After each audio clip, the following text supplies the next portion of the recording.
Sa video na to ay siguradong gugutumin kayo pag inyong napanood dahil dinayo natin ang tatlong sikat pagdating sa pagluluto at pagtitinda ng kare-kare na talaga namang pinipila na tinatagsa ng mga tao dahil sa masarap at pamatay nila na kare-kare. Kaya tapusin nyo ang video na to hanggang dulo.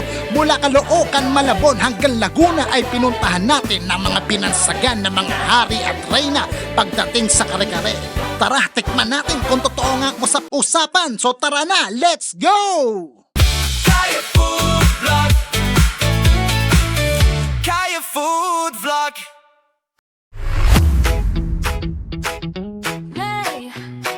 So ayan, magandang umaga sa inyo. Ngayong araw na to, magkakare-kare gaming na naman tayo. Saan nga ba may masarap na kare-kare? Ito kay Mama Enas, ang tinaguriang kare-kare queen ng Malabon. So located dito sa may 105 Manapat Street, Barangay Tanyong, Malabon City. Time check tayo, alas 10 pa lang ng umaga. Pero sold out na kagad. Ganong kasarap. Kahit mga taga-malayong lugar, mga rider, mga lalamove, talagang dinadayo to para doon sa masarap na kare-kare nila. So ganito palagi ang eksena dito pag-araw ng Linggo, Sabado, saka Wednesday. So, isang buong pamilya na nagtutulong-tulong yan, para doon sa kanilang negosyo. So, ganyan karami yung kanilang order na tinatanggap araw-araw. Wait lang, Bek! So may mga taga-receive ng ng order. Tapos sinusulat na kagad para pagdating ng rider, no? Na kagad, no? Pinaka-order ko Baga well organized sila.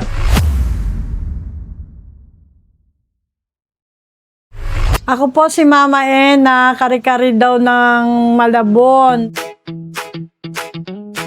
Tuwing Wednesday po at Sabado at Linggo po kami may kare-kare.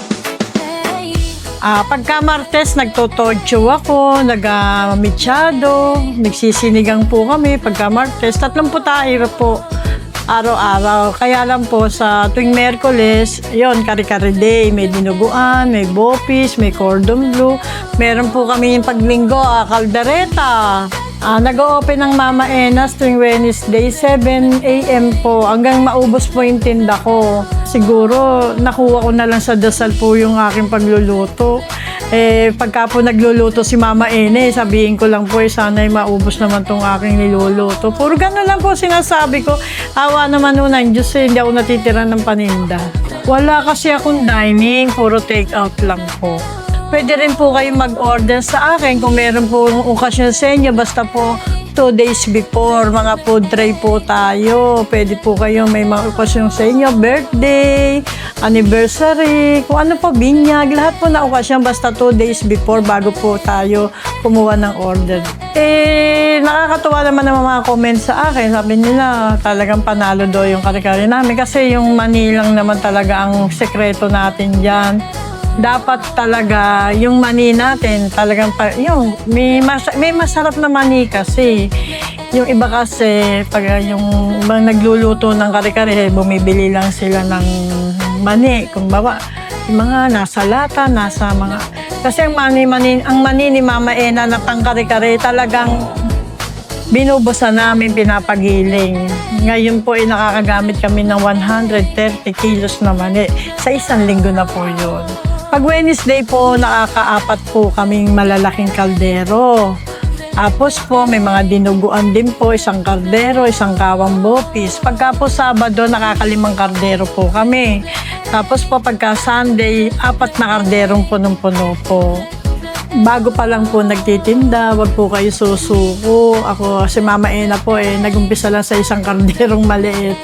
Hindi ko po inaasahan na ganito po ba nagtiis-tiis, nalaman, na nakatulong din po ang mga vlogger sa buhay ni Mama Ena, nakilala. Kaya po yung mga iba dyan, tinda lang at lalong-lalong pinakamaganda, titikman niyo po ang yung niluluto sa lahat. Tama na ba sa panlasa nyo? Pagka masarap sa panlasa nyo, a-approve po yan. Walang sukuan. Pwede magpahinga pero walang susuko. May page po si Mama Ena. Follow lang po kayo sa Mama Ena's Homemade Recipe. Makikita niyo po sa FB po. Mag-PPM lang po kayo sa page namin. payment muna po bago po tayo makareserve po ng mga food ni Mama Ena. Naanyayahan ko po kayo na mag-follow po kayo sa page ni Mama Ena para po yung hindi pa po nakakatikim ng kare-kare ni Mama Ena, naku, siguro po magugustuhan niyo po ang kare-kare ni Mama Ena. Dahil may pagmamahal po ang kare-kare ni Mama Ena. Mag-aalas 10 pa lang pero isang kaldero na yung natira. So, ito yung mga kadalasan paninda niya, kare-kare. Ito yung mix 170.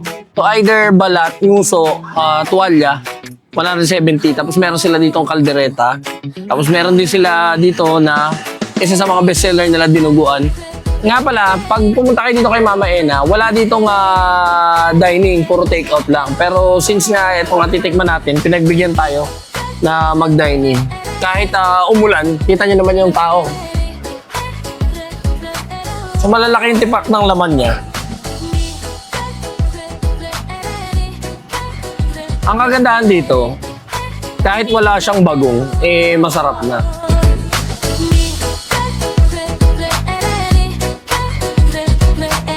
Pinakalaman niya.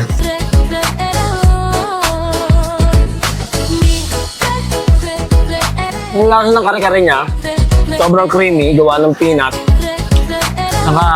Siyempre may giniling na bigas.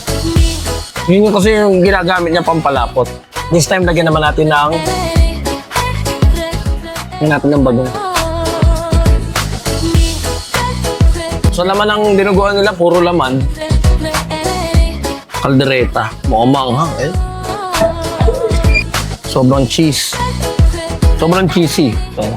So mga 6:30 pa lang, may pila na. Baon na lang kayo mahabang pasensya kasi kita nyo naman sa likod nyo. Mag-alas 10 pa lang, ubos na yung nila, pang walk-in nila. So, una pa lang yung Mama Ena's doon sa listahan natin na may masarap na kare-kare. Hanapin pa natin yung mga nagtitinda ng masarap na kare-kare dito sa Maynila. So next up naman natin, nandito naman tayo sa may kare-kare ni Kuya Pedring na matatagpuan dito sa may 110 o 110 Pisamora Street. Yan, Caloocan City. Yung pinaka-landmark nyo is yung La Consolacion, Caloocan, 10 Avenue. Tuwing araw ng linggo, ganito karami yung tao. So bukas itong Kuya Pedring every Wednesday saka Sunday lang. So huwag na natin patagalin pa. Pasok tayo sa loob at tignan natin kung gaano karami yung mga taong kumakain. Let's go!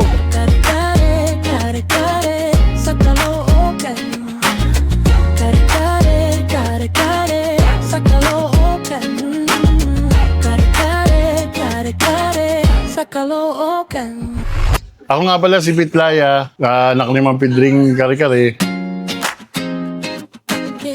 Ang mga laman ng kare-kare namin is pata, buntot, pisngi, gilagid, goto, tuwalya. Masasabi ko lang kaya bumabalik yung mga tao sa amin sa pakikisama sa customer. Kailangan humble. Kaya yung mga gusto ng mga customer, walang yabang. Yung simple nung kare-kare ni tatay, ganun pa rin. Bali kasi to 1 week talaga piniprepare to kasi Monday nagluluto yung mga tao namin ng mani. Tapos Tuesday, bigas, di kasi mapagsasabay-sabay. Tapos Wednesday, maglinis kami ng laman. Thursday, magluluto ng bagoong. Friday, tapos mag-aayos na ng mga laman na pang-titinda sa linggo. Saturday, mag-aayos ng mga gulay. Tapos Sunday na mga 12 midnight, magigising na yung mga tao ko. Tapos ipe-prepare na yun para maitinda ng 5:30 in the morning. Kasi sobrang mahal na ng mani. Hindi na namin kasi may unli ngayon yung sabaw. Hindi katulad dati, nakaka-25 kami nung unli yung sabaw. Kasi ngayon, napakamahal naman mahal ng bigas. Sabay-sabay kasi nagtaas Hindi katulad dati, mura lang naman 3,500 lang, 4,000. Ngayon, mahal ng sobrang mani. Marami nang dumayo dito, sir Kumbaga, mga dinadayo rin mga konsyal, mga mayor, mga ano rin. Minsan si Mayor Along, kaya lang nagpapa-take out lang minsan. Hindi, nung araw pa naman to sikat na Doon pa lang talaga sa mas marami pang bumibili sa amin nung araw. Nung kapanahonan talaga ng tatay ko, talagang bago ka makabili ng kare-kare nung araw, talagang mamamasahan singit mo. Sa pila na, sukno ka ng pila. Ngayon kasi, nabawasan yung customer sa dami rin na nagkakare-kare na kumbaga, nagkakahati-hati na rin. Yung talagang para sa harapan na ng ng kare-kare. Siguro sa amin, kaya bumabalik pa rin yung customer namin. Siguro, na-satisfied sila doon sa lasa ng kare-kare namin. Kapag Sunday, ang tinda namin, kare-kare, dinuguan. Kapag Monday to Saturday, lugaw, palabok, pares. Bali dito sa Pedrings Kare-Kare, every Sunday, ini-invite ko kayo na magpunta kayo dito sa 110 Pisamora Street, Caloocan City. Makikita nyo kami dito, si Ma'am Pedring nandito rin. Bali, ano lang naman to, Sunday, 5:30 a.m. hanggang 1 o'clock p.m. Ako nga pala, nagpapasalamat ako sa mga loyal naming customer na linggo-linggo nandito na every Sundays kare-kare nila. Maraming salamat sa pagtangkiling Rampid Drinks Kare-Kare. Yung number namin, 0905-445-6787. Doon, pwede kayong tumawag doon. Pwede kayong umorder doon. Tapos paano po yung delivery? Sila po ang magpapabook. Ang hari ng mga kare-kare, si Tatay Pedrings. Yung kare-kare namin, binamana ko na sa anak ko. Siya na namamahala ngayon, siya na nagtitinda. Kaya papahinga naman ako. Maraming salamat sa inyo. So yan, at finally, titikman na natin itong kare-kare ni Kuya Pedring na namamahala ngayon si Kuya Pitts na. So binigay sa atin itong overload. So ang starting ng pinakamura nila dito is 150. So ito mix na to. So may buntot, may isaw, may tuwalya, yan. Ayun. Wala naman eh. Yun ang pinaka nagpapasarap yun. So ito tuwalya. Ito tuwalya. Ito tuwalya. Tingnan mo na natin yung sabaw.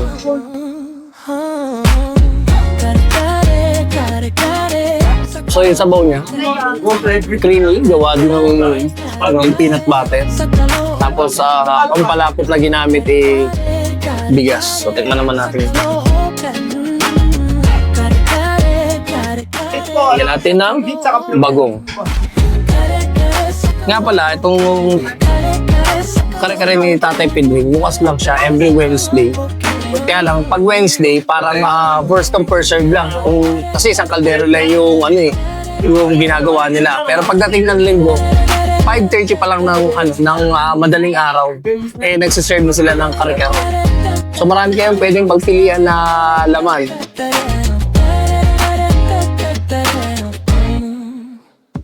Saktong-sakto yung lasa ng bagong. Yung mga laman, malambot. Nga pala dito, kailangan mahaba yung pasensya mo. Kasi maaga pa lang dito, may pila na. So kailangan magbaon ka rin ng mahabang pasensya dahil tuwing linggo talaga dito, talagang box office. Yung tao come and go lang. Yung iba nga, hindi na sila nagda-dining. Puro take-out na lang. Ang kagandahan dito kay Tatay Pedring, pwede ka mag-dining. Worth it dayuhin yung kare-kare ni Tatay Pedring.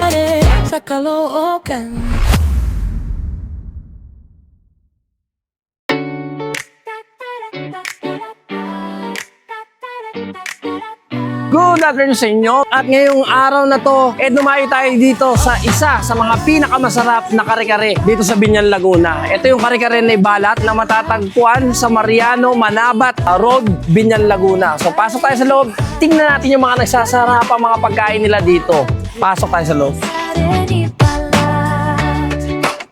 So dito sa area na to, dito prepare yung kanilang mga kare-kare. So yan.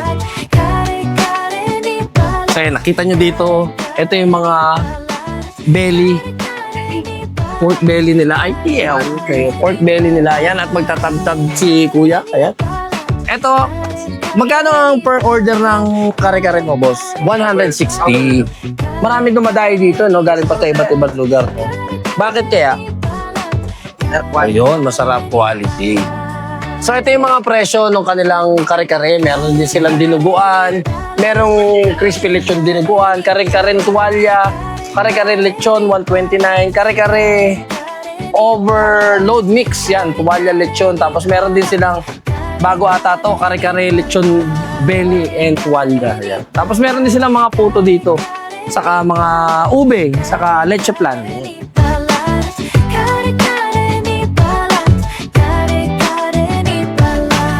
Boss, boss, ako nga pala si Erjan Layakan. Kung tawagin nila dito sa Binyan, Boss B. Ang tinitinda ko dito, boss, kare-kare siya kadinugan. Ito, boss, 160 overload, boss. Marami kong paninda dito, boss. Meron akong siyam na putahe dito. Meron akong kaldereta, sisig, yung fried chicken, bulalo, yang chow, tsaka po yung dinugan. Ito, boss, tansya ko dito parang mga pampito na po ito. Oh. Pinakamahina ko dito, boss, naglalaro ko sa 15 to 17 kaldero araw-araw. Boss, yung overload namin, 160. Tapos meron kaming 99, meron kaming 129. Itong kare-kare natin, sinimplihan lang natin. Meron lang tayong talong, setaw at pechay Tagalog lang. Tapos yung peanut dito, boss, kami talaga yung gumagawa. Kita nyo naman, boss, may mani talaga siyang kasama sa ibabaw. Yung mga hindi pa nakakatikim ng paninda ni Boss B, pasyal lang kayo dito sa kare-kare ni Balat. Matitimusan mo na yung pinakamasarap na kare-kare dito sa Binyan. Manabat Street, San Antonio, Binyan, Laguna, boss. Wasteable naman kami. Pag di masarap, boss, walang bayad to. Meron din po kaming in-house rider, boss. PM lang kayo sa page namin. May sasagot naman po sa inyo doon. Kare-kare ni Balat. Sa mga suki ko dyan, syempre, hindi ako nagsasawang pagsalamat sa kanila kasi kung hindi dahil sa kanila, wala rin naman si Boss B dito sa Binyan. Kumbaga, para sa akin kasi, passion ko din kasi yung pagluluto, kaya nasasabi ko para sa akin madali. Pero siguro yung mga baguhan, subukan nila, boss, kasi hindi naman natin makukuha sa isang subok lang yung isang negosyo kung hindi natin susubukan. Maliit lang muna, boss, kasi yung pwesto ko dati talaga siyang car wash. Kinonvert ko lang siya sa pagkain, sinubukan ko lang siya.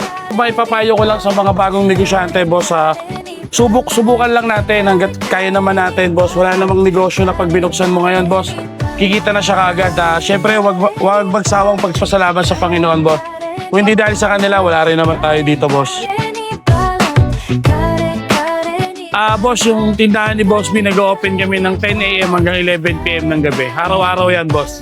Boss, iba-ibang lugar na. Kagaya nga nung iba, boss, taga Pampanga pa daw po eh. Tapos taga Bacoor. Iba-iba na rin po yung dumadayo sir eh. Lahat po to pwesto. Kumbaga, boss, dati itong car wash. Ito, boss. Ito yung kainan natin.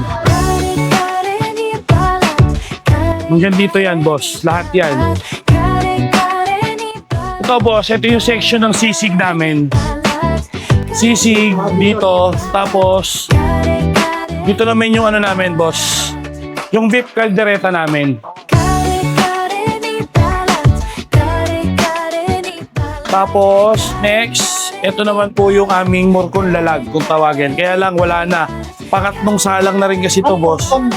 Murkon lalag. Kasi, boss, karaniwan kasi yung murkon talaga is yung nakarol.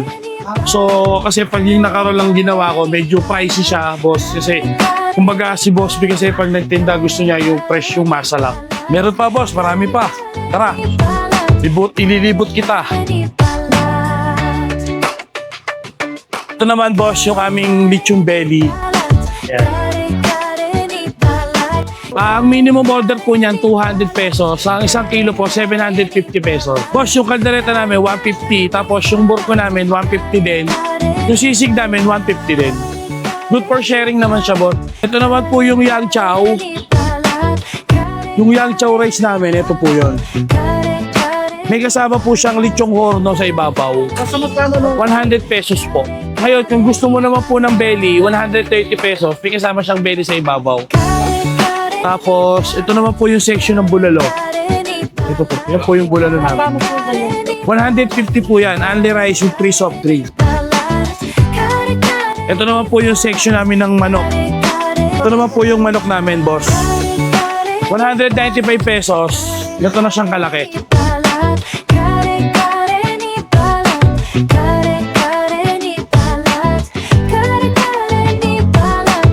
Ito, boss, ang pinaka nauubos namin piraso nito sa araw-araw, boss, siguro mga nasa 200 to 350 pieces a day, boss. 195 pesos, boss. Meron ako ilalabas na lechong manok. Ayun, nakasalang pa siya, boss. Tara, tignan na rin natin. Ito, boss. 190 pesos din po to, boss. 90 pesos. Ito na siyang kalaki, boss. Ito naman yung section ng kare-kare natin, boss. Kare-kare at dinugan, magkasama na po yan dyan, boss. Sa ibabaw po.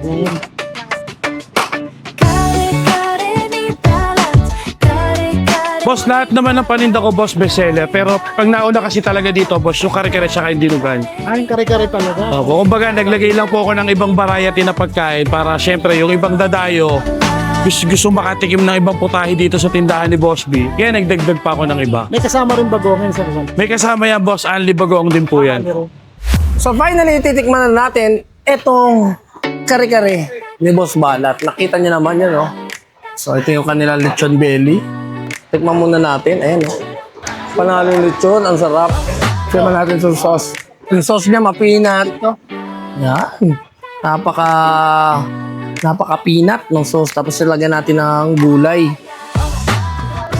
Ng veggies, sitaw. Wala nga na siyang ng puso ng saging. Tikman mo natin na siya ng walang bagong. Ayan. So kare-kare itself, yung kanyang gulay na half cook, napaka-crunchy. So kahit wala siyang bagong, masarap siya. Ngayon alam ko na kung bakit siya dinadayo. Next naman, lagyan natin siya ng bagong. Ayan. Lalagyan natin siya ng konti. Sabi, yung bagong niya, hindi ganun kaalat. Masasabi ko talaga na worth it yung dayo. Ayan. Next naman natin, itong kanilang morcon lalag. Yan. So, I think parang beef din siya or pork something. Parang yung lasa niya, parang liver something. Sunod naman natin, itong nagmamantikang beef caldereta. Nakita niyo yun, no? So, tikman natin ito. Ang grabe. Sobrang lambot ng beef niya. Isa rin sa mga pinagmamalaki ng kare-kare ni Balat, itong kanyang super lambot na bulalo. Saktong-sakto rin to, lalo na magtatagulan na. Next naman natin titikman, itong kanyang sisig na lechon din. Grabe, puro lechon. Tikman natin yan with mayo, may dressing nila. Medyo may hawig siya doon sa sisig ni Mutik ng nabotas. Next naman natin tikman, itong kanilang inasal. Yan. Chicken inasal. Pinaghalo yung hita, saka yung pakpak. May dalawang kanin. Ayan, oh. Ang ganda ng pagka-grill. Saktong-sakto, hindi sunog. Malasa siya, juicy. Nanunod yung lasa mula balat hanggang loob ng laman. Ayan, lutong-luto yung loob. At syempre, ito, ang kanilang whole fried chicken na may kasamang gravy. Ayan. Siyempre, may gravy yan.